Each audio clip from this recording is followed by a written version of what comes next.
চিরদিনই তুমি যে আমার ধারাবাহিকে আমরা দেখেছি অপর্ণা ওর বাড়ির কাছে দাঁড়িয়ে আছে। হঠাৎ মাতঙ্গী মায়ের ছবি নিয়ে চলে এসছে আরেকজন মহিলা।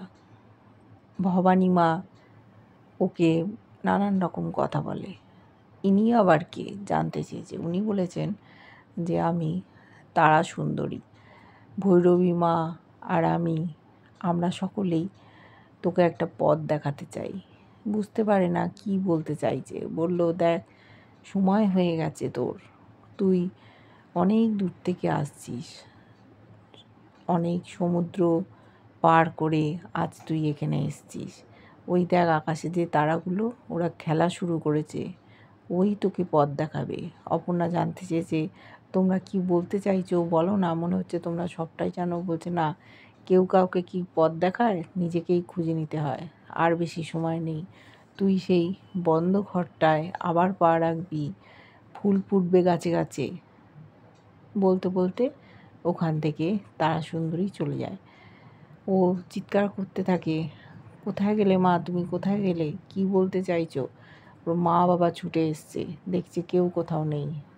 অপর্ণার গা পুড়ে যাচ্ছে, জ্বর এসছে, ঘরে গিয়ে শুয়েছে, বুঝতে পারছে না কি হলো। ওদিকে আর্য বাগানে দাঁড়িয়ে আছে, মনে মনে অপর্ণার কথাই চিন্তা করছে। মা চলে এসছে, মা বলছে, আর্য তুমি এখানে কি করছো? তুমি ভালো আছো তো? আজকে তোমাকে দেখলাম না মর্নিং ওয়াক করতে। বলছে, না মা, আমি একেবারেই ভালো আছি। বলছে, তোমাকে একটা জিনিস দেখাবো, এসো এসো। নিয়ে গেছে টানতে টানতে। জুঁই ফুলের গাছে ফুল ফুটেছে। বলছে, দেখো তোমার গাছটা। আর্য দেখে অবাক হয়ে গেছে, অনেক ফুল কুঁড়ি ভর্তি, দুহাত দিয়ে তার গন্ধ শুকছে মুখের সামনে এনে। আবার উঠে দাঁড়িয়েছে, মাকে বলেছে, মা, আমি একজনকে কথা দিয়েছিলাম, সে আমার কাছ থেকে জানতে চেয়েছিল, কিছু উত্তর চেয়েছিল, সেই উত্তরটা আজ আমি তাকে দেব। ছুটে বেরিয়ে যাচ্ছিল, ঘরে গেছে।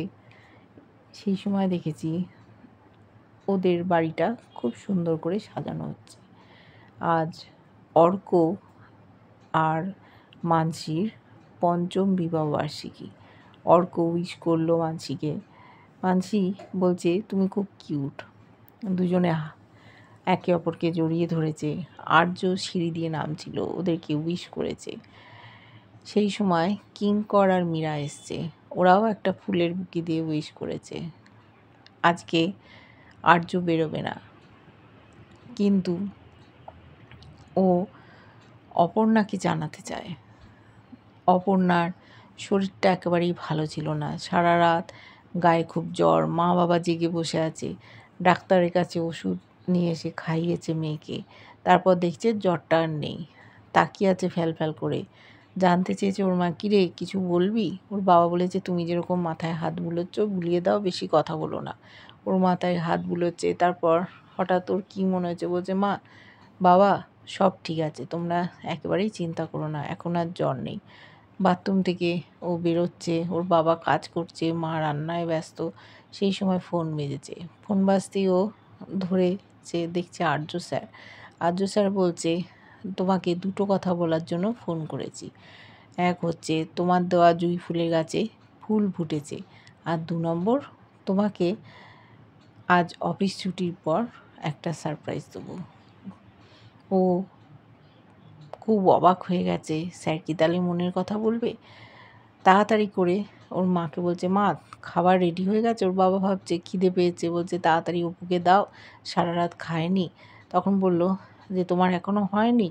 আমি তাহলে এখন বেরিয়ে যাচ্ছি। বলছে, কি, কোথায় যাবি? বলল, কেন, অফিস যাব। বলল, তো সারা রাত জ্বর ছিল, একেবারে অজ্ঞান হওয়ার মতো অবস্থা। বলল, এখন তো নেই, অফিস শুধু শুধু কামাই করব কেন, অফিস যাচ্ছি। ওরা আর আটকাতে পারলো না, স্যার ওকে কিছু কথা বলতে চায়, সেই জন্য খুব সুন্দর করে ও সেজেগুজে রওনা দিয়েছে।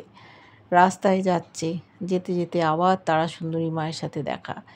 হাতে কিছু চাঁপার ফুল দিয়েছে, যেগুলো শুকিয়ে গেছে।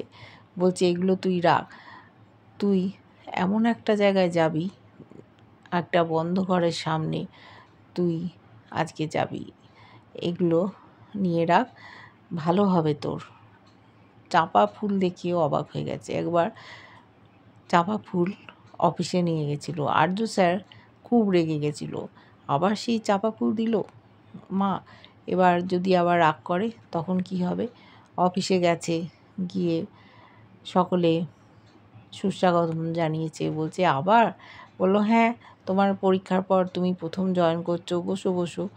ওর মনটা ছটফট করছে আর্য স্যারের সাথে দেখা করার জন্য। আর্য স্যারের কেবিনের কাছে গেছে, টুকি মারছে, কিন্তু আর্য স্যার আসেনি। মীরা বলছে কি ব্যাপার, আমি তো কাউকে দেখতে পাচ্ছি না, তুমি এখানে উঁকিঝুঁকি মারছো কেন? কিছু বলতে পারলো না। বলছে দেখো, এখানে যারা কাজ করে, তুমি তো একদম নতুন, তারা কিন্তু ছুটি নিলে টাকা পায় না, কিন্তু তুমি টাকা পেয়েছো। তোমাকে যে কাজ করতে বলা হয় সেগুলো করো। বলছে ম্যাম কী করতে হবে বললো, আমার সাথে এসো। ওদিকে আর্য দেখছে, তদারকি করছে, বাড়িটা কি সুন্দর করে সেজে উঠছে।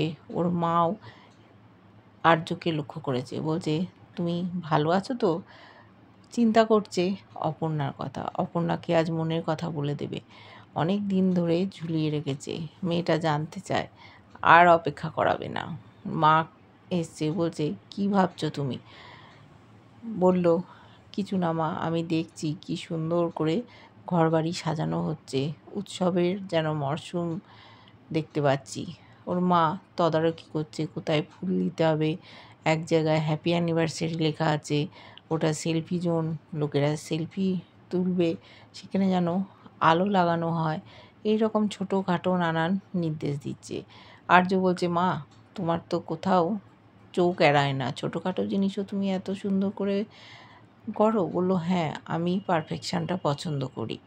তা তুমি কবে তোমার সংসার শুরু করবে? তাকিয়ে আছে উপরে ঘরের দিকে, যে ঘরটায় মাঝে মাঝেই ঢোকে। কি আছে ওই ঘরের ভেতর, আমরা কিন্তু কোনো দিন দেখিনি। বলল যে দেখো, তুমি তোমার মনের দরজাটা খুলে দাও, কেউ এই মনের মধ্যে ঢোকার চেষ্টা করছে, তুমি আর আটকিয়ে রেখো না। আর্য বলল মা, আমি আর আটকাবো না। আমি অনেক চেষ্টা করেছিলাম আটকে রাখার, কিন্তু সে তার নিজের গুণে আমার মনের দরজাটা খুলে দিয়েছে। আমি তাকে মনের কথা বলবো। ওর মা খুব খুশি হয়েছে। কে যে আসতে চাইছে ওদের পরিবারে জানে না, এসেছিল তারা সুন্দরীও। ওর মাকে বলেছে যে তোদের বাড়িতে আসছে সেই মেয়েটি, বুঝতে পারে না কার কথা বলছে। ভৈরবী মাও এক কথা বলে, জানতে চাইলে বলে তোরা দেখতেই পাবি, তার সময় হয়ে গেছে, অনেক দূর থেকে আসছে, বন্ধ ঘরের দরজায় সে ঢুকবে, তোদের বাড়িতে পা রাখবে। এত ধোঁয়াশা কথা, কে সে, কোত্থেকে আসছে। এদিকে অপর্ণাও ব্যস্ত। আর্য স্যার তো আসেনি অফিসে, তাহলে অফিস ছুটির পর কি করে দেখা করবে? আর্য স্যার যে ছুটি নিয়েছে, মানসী খুব খুশি হয়েছে। অর্ক জড়িয়ে ধরেছে দাদাকে, বলছে দাদা তুমি ছুটি নিয়েছো আজকে অনুষ্ঠানের জন্য, বলতে পারছে না যে বাইরে একবার যাবে। মানসী বলল দাদা আমাদের উপহার দেবে না? অর্ক বলল যে দাদা যে বাড়িতে থাকবে এটাই তো বড় উপহার, এর থেকে আমার কিছু চাই না বেশি। তখন আর্য বলল না না মানসী, তুমি কি নেবে বলো। মানসী বলল এখন আমি কিছু বলছি না, আমি সময় মতো চেয়ে নেব। অর্ক অবাক হয়ে যায় এইসব কথাবার্তায়। জানতে চেয়েছিল অর্কর কাছে কিঙ্কর, তুমি কি গিফট পেলে? বলল মানসী আমাকে আজকে কিউট বলেছে, ওটাই আমার সবথেকে বেস্ট গিফট। সবাই অপেক্ষা করছে কখন সন্ধে হবে, লোকজন আসবে বাড়িতে। এদিকে আর্য নিজের মনে যেন খুশি হয়ে আছে। অপর্ণা অনেক দিন ধরে জানতে চায় ওর মনের কথাটা, সেই মনের কথাটা এতদিন পরও বলবে অপর্ণাকে। কিভাবে বলবে? একটা হীরের আংটিও কিনে রেখেছিল, সেই আংটিটা কিঙ্করের জন্যই দিতে পারেনি।